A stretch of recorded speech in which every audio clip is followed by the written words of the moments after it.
Ini tumbuh suatu pencarian. Kita nggak kusuk, mau sholat ada aja mengganggu, pikiran kesana kesini semuanya, mau zikir ada aja yang mengganggu. Nah, kalau kita bilang diganggu setan, berarti kalau kita terasa ada terganggu, berarti ada dong yang dia ganggu di dalam diri kita. Berarti ada diri kita yang berhubungan dengan setan. Atau bagaimana sebetulnya? Kan ini harus selesai. Apalagi menuju istiqomah. Kalau kita tidak bisa menertibkan gangguan tadi, baik yang datang dari kita, mau yang datang dari luar kita, ini istiqomah bisa berantakan. Kalau kemarin kita sudah memahami kalau orang beristiqomah itu adalah orang yang memiliki kekuatan sholat di tangan Allah. Nah, sudah kita pelajari. Tapi sekarang kita lihat lagi. Kalau dalam menjalankan nanti tidak ada yang jadi karena merasa terganggu. Yang bunyi-bunyianlah yang merasa merinding atau segala macam, terbayang A, B, C, D.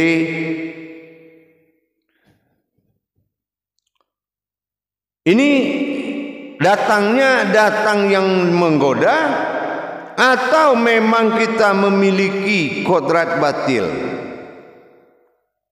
Semua serba tanda tanya.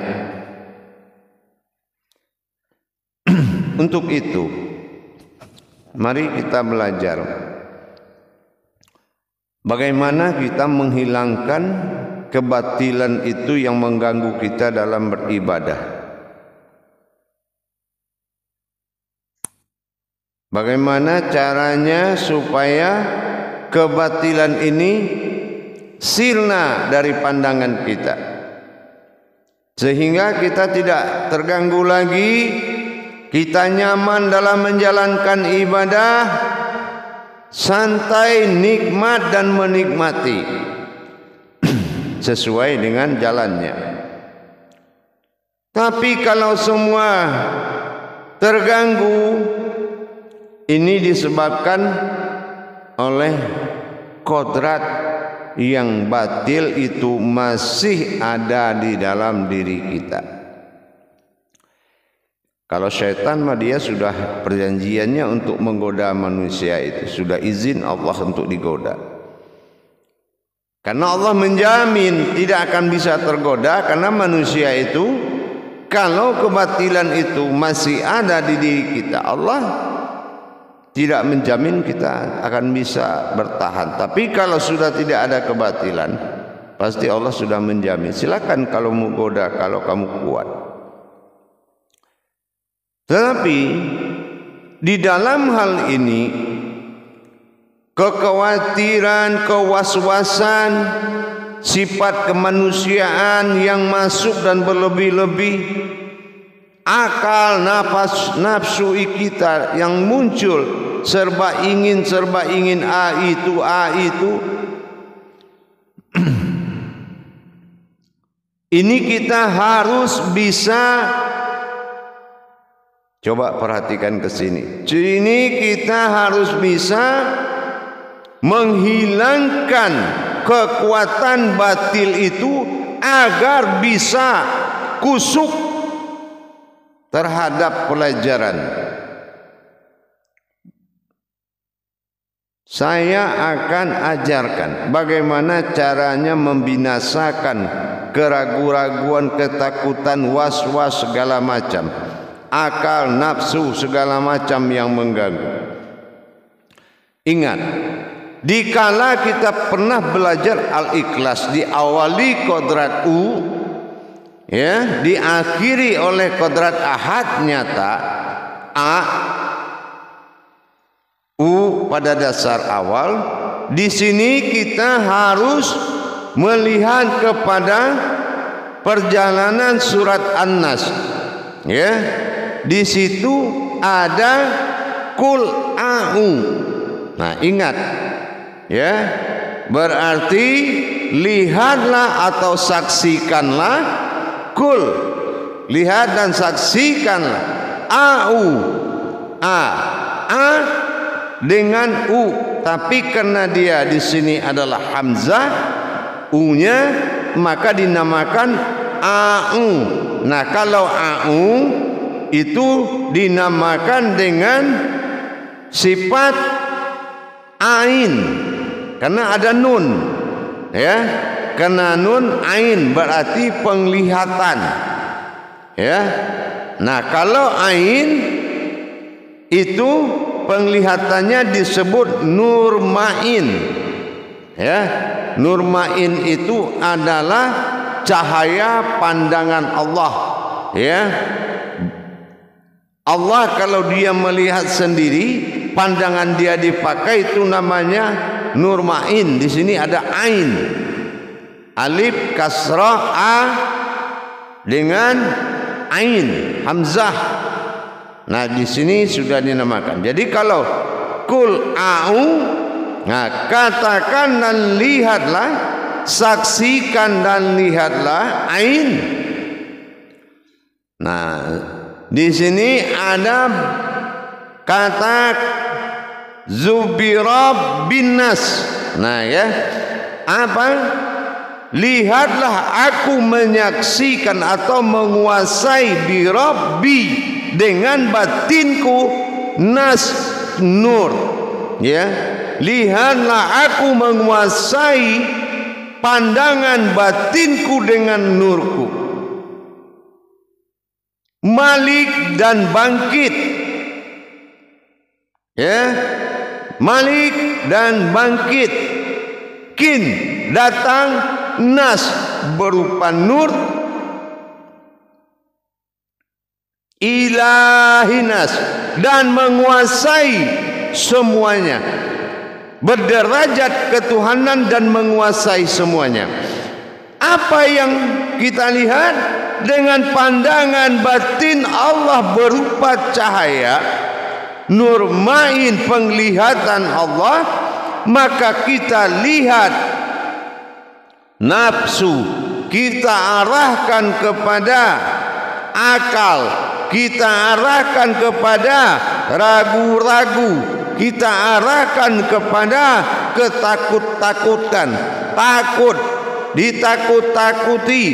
Semua yang batil kita lihat dengan nyata, artinya munculnya kodrat Allah dalam batin berupa cahaya, maka wujud kita adalah wujud pandangan Allah semata. Sirna diri, tinggal pandangan, maka lihatlah yang kita ragukan tadi. Jadi kita melebur diri menjadi wujud pandangan, ya. Melebur diri kita ini setelah Qul a'udzu birabbin nas maliki, kita saksikan naiknya batin meliputi, yang diliputi oleh cahaya itu, ilahin nas, sampai di mata kita berupa batin yang bercahaya, laksana setan ragu apapun yang kita lihat, laksana dia melihat matahari yang tidak sanggup dia hadapi. Maka terbakarlah sifat-sifat batil dengan menghadirkan batin di dalam cahaya Allah. Tetapi kita harus melupakan wujud diri kita di dalam menjalankan mata batin Allah yang dikatakan au atau ain.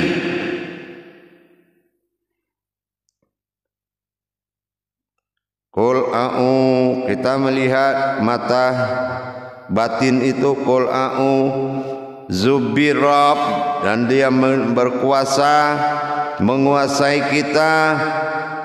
Binas, batin nur, menguasai kita dengan cahaya batin yang bercahaya atau nurmain.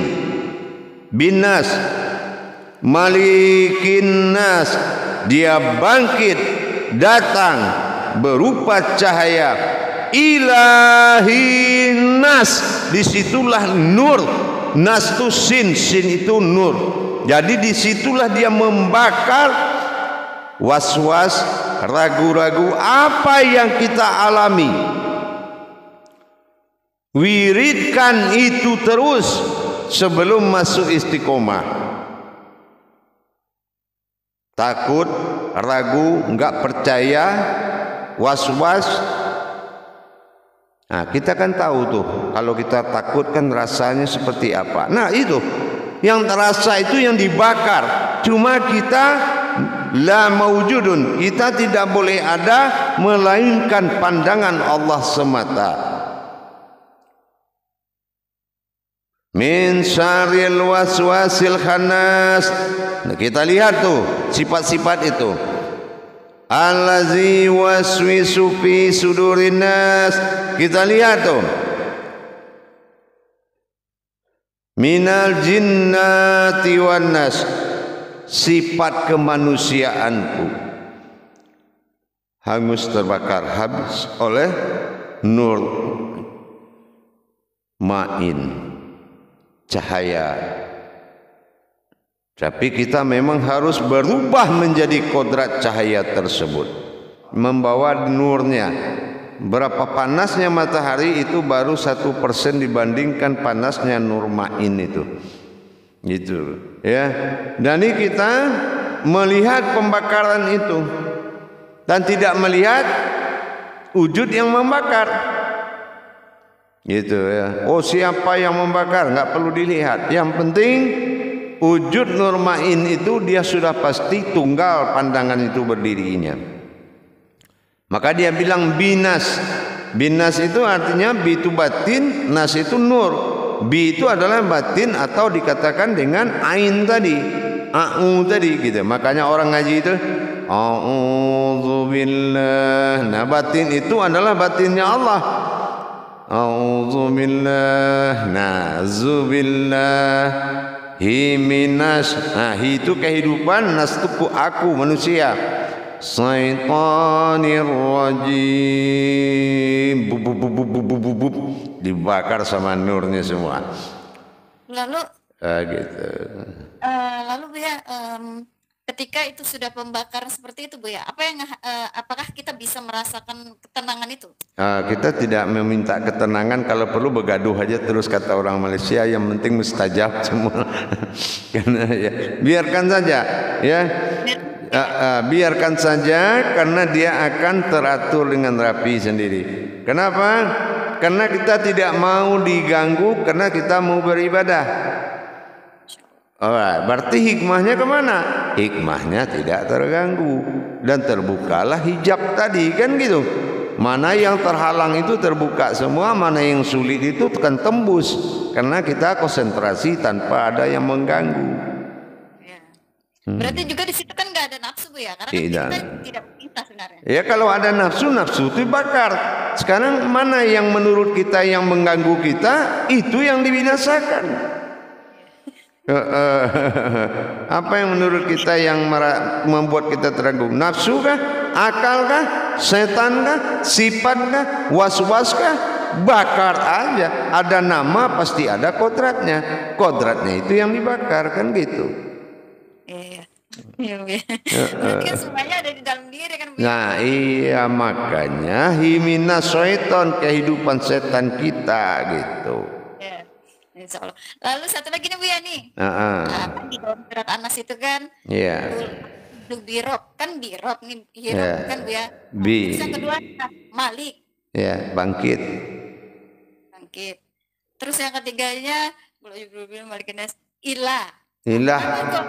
Ilah itu, ilahin nas itu dia posisinya sebagai Tuhan yang menghancurkan. Yaitu kodratnya sebagai Tuhan yang menghancurkan.